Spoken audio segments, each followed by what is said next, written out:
ఒడిశాలో పూరి జగన్నాథ రథయాత్ర తర్వాత అంతటి భారీ స్థాయిలో జరిగే బారీపద రథయాత్రకు ఏర్పాట్లు ముమ్మరంగా సాగుతున్నాయి. ద్వితీయ శ్రీక్షేత్రంగా పిలిచే ఈ పట్టణంలో జూలై 16న జరిగే ఉత్సవం కోసం 3 దేవుళ్ల భారీ రథాలను సిద్ధం చేస్తున్నారు. శతాబ్దాల నాటి ఈ పండుగను ఘనంగా నిర్వహించేందుకు అధికారులు, కళాకారులు కలిసి పనిచేస్తున్నారు.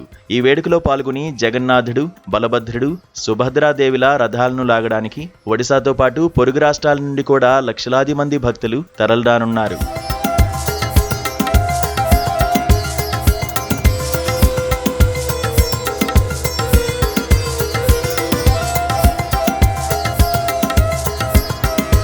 అక్షయ తృతీయ రోజున ప్రారంభమైన ఈ రథాల నిర్మాణం ఇప్పటికే 70% పైగా పూర్తయింది. ఈ రథాల కోసం ప్రభుత్వం ప్రత్యేకమైన కలపను అందించింది.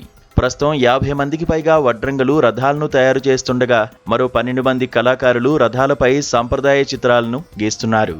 ఇటీవల కురిసిన భారీ వర్షాల వల్ల పనులు కాస్త ఆలస్యమైనప్పటికీ రాత్రింపగళ్లు శ్రమించి అనుకున్న సమయానికి రథాలను సిద్ధం చేస్తామని శిల్పులు చెబుతున్నారు.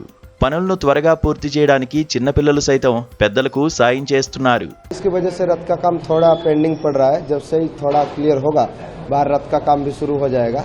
तो सब लड़के लगे हुए हैं, जितने लोग हैं हमारे लगभग 12 आदमी लगे हुए हैं. दिन रात करके काम हो रहा है. इमरजेंसी हो गया है थोड़ा काम को लेके, अभी जोर शोर से काम हो रहा है. लगभग हमारे आज 12 लोग हैं. दिन के काम के हिसाब से हम लोग बढ़ा या घटा देते हैं. इस बार और लगेंगे पर घटाया जाएगा नहीं. रथ निर्माण में रथ के महापात्र हैं जो रथ को उसको देखते हैं.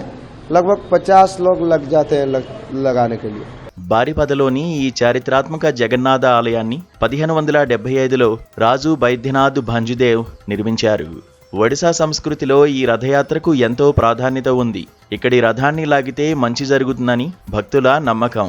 పండుగ దగ్గర పడుతుండటంతో లక్షలాదిగా వచ్చే భక్తుల కోసం స్థానిక అధికారులు భద్రత, పరిశుభ్రత మరియు క్యూలైన్ల నియంత్రణకు గట్టి ఏర్పాట్లు చేస్తున్నారు.